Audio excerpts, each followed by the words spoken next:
Hi friends, welcome back to our channel tell stories Tamil. இன்னைக்கு episode 116 பார்க்கலாம். அப்ராஜிதா நடந்தது எல்லாமே யோசிச்சுக்கிட்டு ரக்ஷித் வீட்டை விட்டு வெளில வந்துட்டு இருக்கா.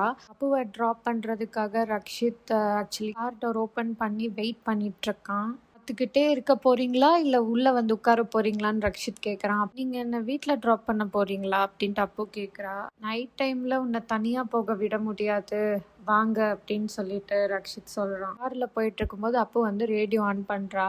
அப்போ வந்து ஒரு 2-3 சாங்ஸ் வருது. எல்லாமே அந்த சுச்சுவேஷனுக்கு ஏற்ற மாதிரி தான் இருக்கும். ரக்ஷித் ஆல்ரெடி கோபத்துல இருக்கிறதுனால அந்த கோவம் ரிலேட்டடா சாங்ஸா வந்துட்டு இருக்கும். ரக்ஷித் ப்ளே பண்ணுவான்.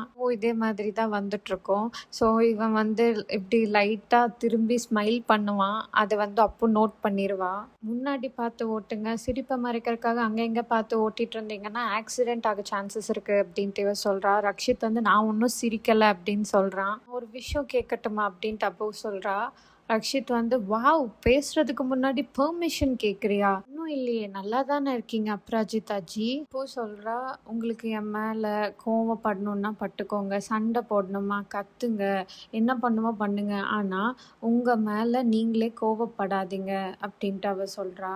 ரக்ஷித்தோட சிரிப்பு அவனுக்கு மட்டும் கிடையாது, அவனை சுத்தி இருக்கிற எல்லாத்தோட சந்தோஷத்துக்கும் முக்கியங்கிறதும் அவ சொல்லிட்டு இருக்கா. நீங்க சிரிச்சீங்கன்னா உங்க சிரிப்பு உங்க கண்ணு வரைக்கும் தெரியும் அப்படின்னு சொல்றா. நீங்க சந்தோஷமா இருக்கும்போது உங்க கண்ணுல ஒரு வெளிச்சம் தெரியும்ல, அது இந்த சுத்தி இருக்கிற உலகத்தையே வெளிச்சமாக்கும்.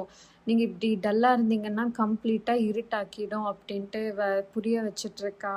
மீன்வைல் வீட்டில் ரஷ்மியும் அவினாஷும் ஐஸ்கிரீம் சாப்பிட போன விஷயத்த ஊர்மிளா தப்பா புரிஞ்சுக்கிட்டு 2 பேரும் ஓடி போய் கல்யாணம் பண்ணிட்டாங்கன்னு டென்ஷன் ஆகுறாங்க. கொஞ்ச நேரத்திலேயே ரஷ்மி அண்ட் அவினாஷ் 2 பேரும் ஐஸ்கிரீமோட வீட்டுக்கு வந்துடுறாங்க. ஊர்மிளா இதெல்லாம் பார்த்துட்டு ஷாக் ஆகுறாங்க. ரஷ்மி சொல்றா, நான் ஓடி போய் கல்யாணம் எல்லாம் பண்ண மாட்டேன், எனக்கு ஹல்தி மெஹந்தி சங்கீத் டிஜே பார்ட்டி எல்லாமே பெருசா வேணும் அப்படின்னு சொல்லிட்டு சமாதானப்படுத்திட்டு இருக்கா. ரஷ்மியும் அம்மா ஐஸ்கிரீம் சாப்பிடுங்க, கோவம் குறையும் அப்படின்னு சொல்றா. எல்லாவும் அவளை அங்கிருந்து கோவமா கூப்பிட்டு போயிடுறாங்க. ரஷ்மி எல்லாருக்கும் பாய் சொல்லிட்டு போயிடுறா. மாலதி அவினாஷ் கிட்ட சொல்லிட்டு இருக்காங்க, நீயும் அப்பவும் சேர்ந்து என் உயிரை எடுக்கிறீங்க, எங்க போயிருந்த நீ அப்படின்னு சொல்லிட்டு கேக்குறாங்க. அவினாஷ் வந்து பூ அக்கா என்ன பண்ணாங்க அப்படின்னு கேக்குறான். மாலதி சொல்றாங்க, எவ்வளோ நேரமா ஃபோன் பண்றேன்னு தெரியுமா, அவ ஃபோனே பிக் பண்ண மாட்டேங்கிறா அப்படின்னு சொல்லிட்டு புலம்பிட்டு இருக்காங்க. ரக்ஷித் சொல்றான், உங்க வீடு வந்துருச்சு அப்படின்னு சொல்லிட்டு. அப்போ கேட்குறா, இன்னொரு விஷயம் கேட்கட்டுமா, இன்னைக்கு நீங்க என்னை ஃபாலோ பண்ணீங்கல்ல, நான் யாரை பார்க்க போறேன்னு உங்களுக்கு தெரியணும்னு தோணுச்சுல, நம்ம ரிலேஷன்ஷிப் இவ்வளோ வீக்காவா ஆயிடுச்சு, இப்போ உங்களுக்கு என் மேலே நம்பிக்கையே இல்லையா அப்படின்னு சொல்லிட்டு இவ கேட்குறா. ரக்ஷித் வந்து ரிலேஷன்ஷிப் வீக் ஆகலை, ரிலேஷன்ஷிப்பே முடிஞ்சு போச்சு அப்படின்னு இவன் சொல்கிறான்.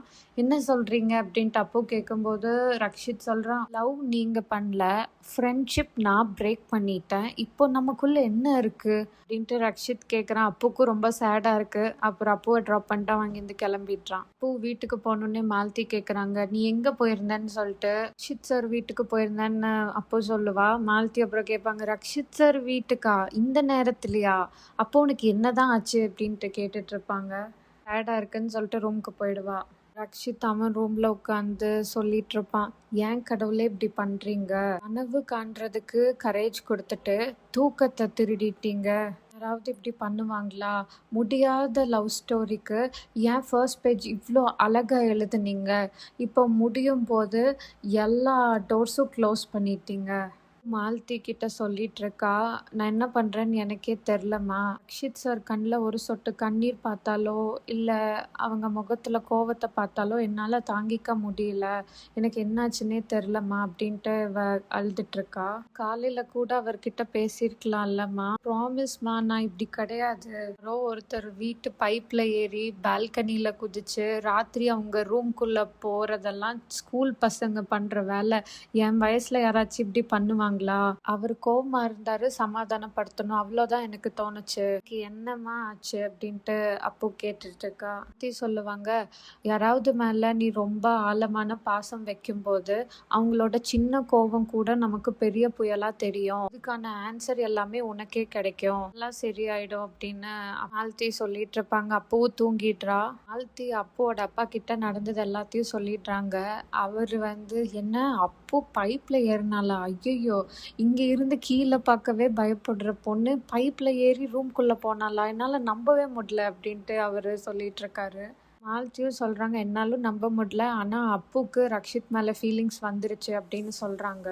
விதியோட விளையாட்டை பார்த்தீங்களா? ரக்ஷித் வந்து அப்பு பின்னாடி போகும்போது அப்பு ஓடினா, இப்போ அப்படியே உல்டாவா நடந்துட்டுருக்கு. இதுக்கெல்லாம் காரணம் நான் தான். ரக்ஷித் அம்மா மேலே கை வைக்காம இருந்திருக்கலாம். அடிச்ச அரை சுதாஜி கன்னத்தில் இல்லை, அப்புவோட தலையெழுத்துல அடிச்சிட்டான்ட்டு ரொம்ப ஃபீல் பண்ணிருப்பாங்க. அப்புவோட அப்பா சமாதானப்படுத்துவார், கடவுள் இவங்க 2 பேர்த்தையும் சேர்த்து வைக்கணும்னு நினச்சா அவரே அதுக்கான வழியை பார்ப்பாரு அப்படின்ட்டு. நெக்ஸ்ட் டே மார்னிங் அப்போ ஆஃபீஸ்க்கு போகிறேன்னு சொல்லிட்டு வீட்டை விட்டு வெளியே வரா. வெளியே வெஜிடபிள் செல்லராக ரக்ஷித் நின்றுட்டு லீவ்ஸ் அப்படியே அப்ராஜிதாக்கு நீட்டுற மாதிரி அப்ராஜிதாக்கு தெரியுது. ரஷ்மி கூப்பிடுவா, உனக்கு ஒன்று தெரியுமா அப்படின்னு சொல்லிட்டு இருப்பா. அப்போதான் திரும்பி பார்த்தா அது ரக்ஷித் இல்லை, வெஜிடபிள் செல்லர் தான். நீயும் உனக்கு ஒன்று தெரியுமான்னு சொல்லிட்டு, நேற்று நானும் அவினாஷும் ஐஸ்கிரீம் சாப்பிட போனோம், ஆனால் அம்மா இப்படி நினச்சிட்டாங்க அப்படின்னு அவ பாட்டுக்கு பேசிகிட்டு இருக்கா. ஆனால் இவ எதுவுமே காதுலயே வாங்கிக்கல. வந்துட்டு நீ என்ன சொன்ன அப்படின்ட்டு திரும்ப கேட்பா. லட்சுமி வந்து நீ எங்க இருக்க, ரக்ஷித் பத்தி தானே யோசிச்சுட்டு இருக்க அப்படின்னு இவ கேட்பா. நான் ஏன் அவரை பத்தி யோசிச்சுட்டு இருக்கணும், ஒன்றும் யோசிக்கல, இன்னைக்கு எனக்கு கொஞ்சம் டயர்டா இருக்கு அப்படிங்கிறா. சொல்லுவா, எனக்கு புரியுது, டயர்டா தான் இருக்கும், நேற்று நைட்டு பைப்பெல்லாம் ஏறி போனியே, அப்போ டயர்டா தானே இருக்கும் அப்படின்பா. குள்ள அம்மா சொல்லிட்டாங்களாங்கும் போது இல்லை அவினாஷ் சொன்னான் அப்படின்னு சொல்லிடுறா. ஆக்சுவலி காலையில் பார்த்து அவர்கிட்ட பேசியிருக்கணும், நேற்று நைட்டு பேச போனதில் அவரே ஷாக் ஆகிட்டாரு, போய் சாரி சொல்லணும் அப்படின்னு அப்போ சொல்லிட்டு இருக்கா. அதுக்கு ரஷ்மி வந்து சாரி சொல்லணும், சாரி மட்டும் இல்லை ஐ லவ் யூ சொல்லிட்டு வந்துரு, ஒரே வேலையாக முடிஞ்சிரும் அப்படின்னு இவ சொல்லுவான். வந்து கேட்பா, என்ன பேசுகிற நீ அப்படின்னு. உன் மனசில் இருக்கிறது தான் நான் பேசுகிறேன் அப்படின்னு ரஷ்மி சொல்லுவா. இல்லை அப்படின்னொன்னே, அப்ராஜிதா சர்மா, நீ ரெட்டை ஜடை போட்டுட்டு சுத்தின போதுலேருந்து எனக்கு ஒன்று தெரியும், உன் மனசில் என்ன இருக்குன்னு எனக்கு தெரியாதா அப்படின்னு அவன் கேட்குறா. வளர்ற, உனக்கு அறிவு கெட்டு போச்சு, எனக்கு ஆஃபீஸ் டைம் ஆச்சு, நான் கிளம்புறேன் அப்படின்ட்டு அப்போ அங்கேருந்து போயிடுவா.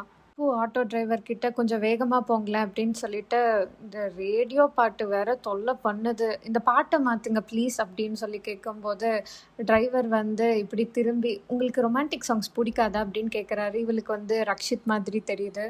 கண்ணை மூடிட்டு திரும்ப கண்ணை திறந்து பார்க்கும்போது ஆட்டோ டிரைவர் போகலாமா அப்படின்ட்டு அவர் கேட்பார். போகலாம் அப்படின்னு சொல்லிடுறா. ஆஃபீஸ்க்கு போனால் அங்கே செக்யூரிட்டி கார்டும் இவளுக்கு வந்து ரக்ஷித் மாதிரி தெரியுது. அப்புறம் அங்கே கண்ணை மூடிட்டு கண்ணை திறந்ததுக்கப்புறம் செக்யூரிட்டி கார்டாக தெரியுது. ஸோ என்னாச்சு மேடம் உள்ளே போங்க அப்படின்னு அவர் சொல்லும்போது, நீங்கள் அங்கே பார்க்காதீங்க அங்கே பாருங்க அப்படின்னு சொல்லிட்டா உள்ளே போகிறா. ஆஃபீஸில் அவளோட பிளேஸ்க்கு போகிறா.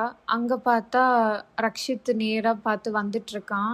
அப்படியே வந்து கண்டிப்பாக இதுவும் உண்மையாக இருக்காது, கனவாக தான் இருக்கும், நம்ம பேசாமல் அவரை பார்க்காம கீழே பார்த்துட்டு போயிடலாம், நம்ம வேலையை பார்ப்போம் அப்படின்ட்டு போகும்போது ரக்ஷித்தை இடிச்சு அப்படியே கீழே விழ போகிறான். அவன் வந்து பிடிச்சிட்றான். ரக்ஷித் கேட்பான், வந்துருச்சுல்ல அப்படின்னு. அப்போ வந்து என்ன அப்படின்னு கேட்கும்போது லவ் அப்படின்ட்டு இவன் சொல்கிறான்.